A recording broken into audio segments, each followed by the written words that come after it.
OFM, the voice of Oranienburg.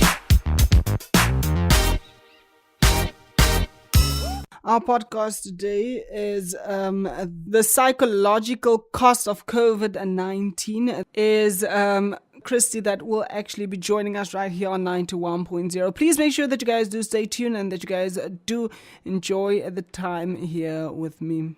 Mr. Christie, how are you doing today?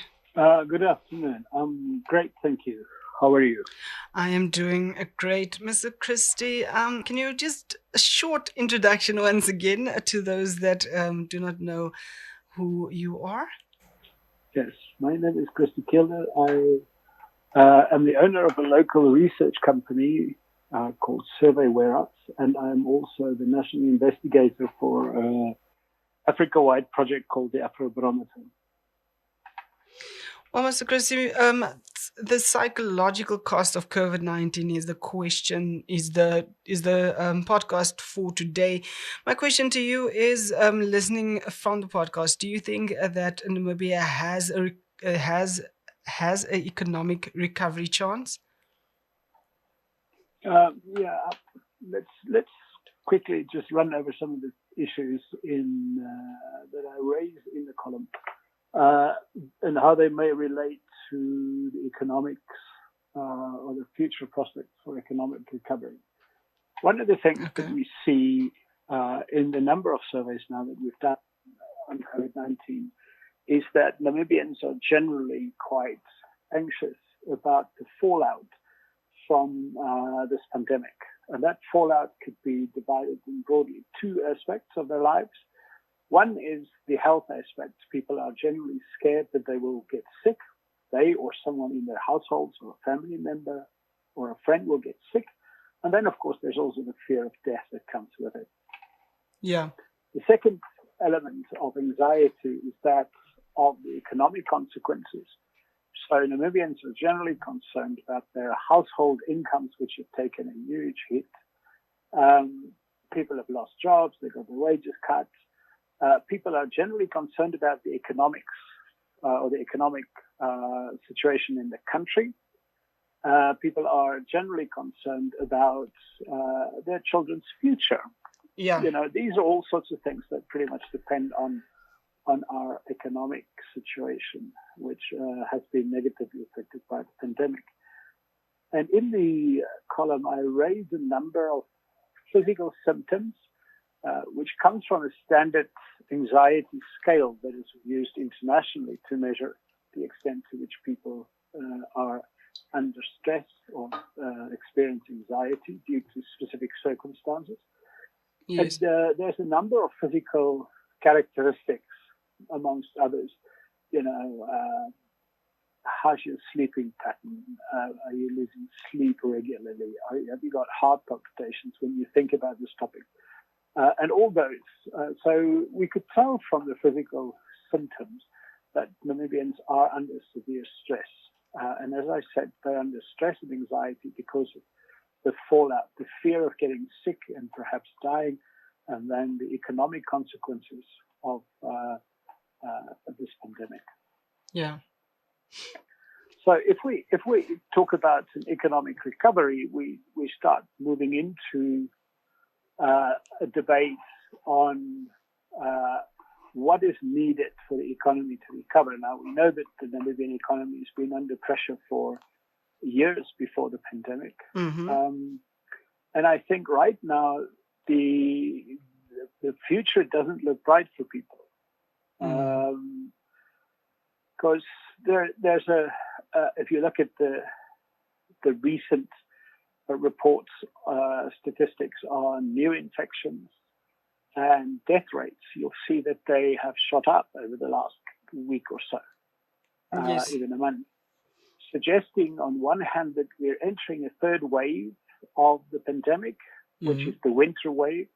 We had it last year too. So that is we're facing that. And then, you know, more people are currently dying than in the past. So that increases, I think, or will have a great increase on people's anxiety and stress levels. Yeah. With regards Okay, continue. Sorry, just on the economic recovery. Under these circumstances, of course, it is really difficult to have a recovery. However, the one element of this pandemic that people argue will be very closely tied to our economic recovery is the vaccine. Yeah. If there's not a great uptake of the vaccine and Namibians' economic recovery is very back of last year, June, Mr. Christie. get a feeling for what lies ahead for us this winter. Okay. It's the one thing, it will be a repeat. The difference will be that we start from a higher base than what we did last year.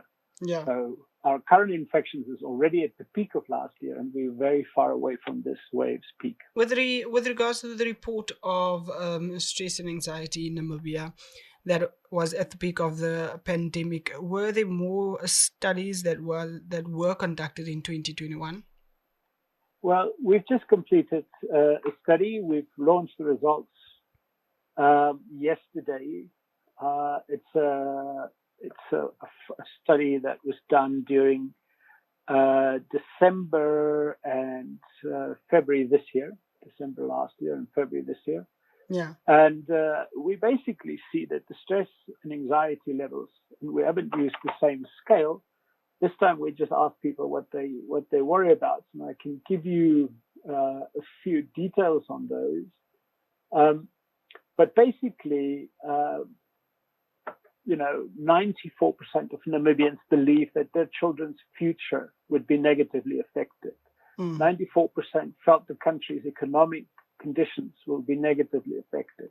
Yes. 92% felt their household's economic situation will be negatively affected, and 86% said somebody in the household they scared may contract COVID-19. So the stress level is by no means lower this year than they were last year. I think it's a combination. It will get more serious. It's compounded.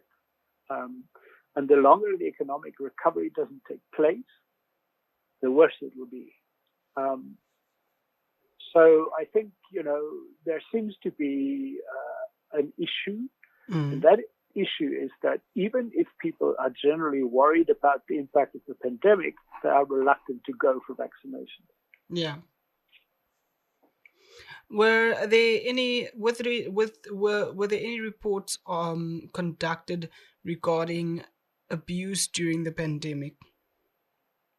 No, I've not looked at any gender-based violence studies or statistics. I don't think there was any specific study done on it. Yeah. Generally, the worldwide tendency is for gender-based violence to go up. I know at some point the police released statistics saying that it was actually down a little bit. We have included in the new survey that we launched some questions where people thought, what was their experience? Did they think that things like the abuse of alcohol and interpersonal violence went up or down? And in both cases, people reported that it was down. But again, I don't know the study that has been done, and yes. I really can't remember what the statistics said from the police. Just on that note, is there any more information that you would like to add on to our interview for today? Well, I think, of course, when people are under this kind of anxiety and when this level of stress becomes prevalent in the society, it also means that we're going to have serious health problems, mental health issues developing. Yeah. So, we need to be very vigilant about this as a community, as a society, as a household, as a family. We really need to be vigilant for people who are developing serious consequences as a result of prolonged anxiety and stress caused by COVID. Yeah. Well, Mr. Christie, I would like to thank you so much for joining me on 91.0. You're very welcome. Thank you for having me here. I really appreciate it. It's always a pleasure. It's always a pleasure speaking to you somewhere, somehow, any other day, just to hear some fact checks of what's going on during the pandemic. Excellent. Well, keep well and keep safe. Please do keep safe, Mr. Christie. Thank you so much for joining in. Keep well. Bye-bye. Bye. That was Mr. Christie. We're talking about the psychological cost of COVID-19. I hope you guys will stay tuned to the rest of the OFM program right here on 91.0, the voice of Oranienburg.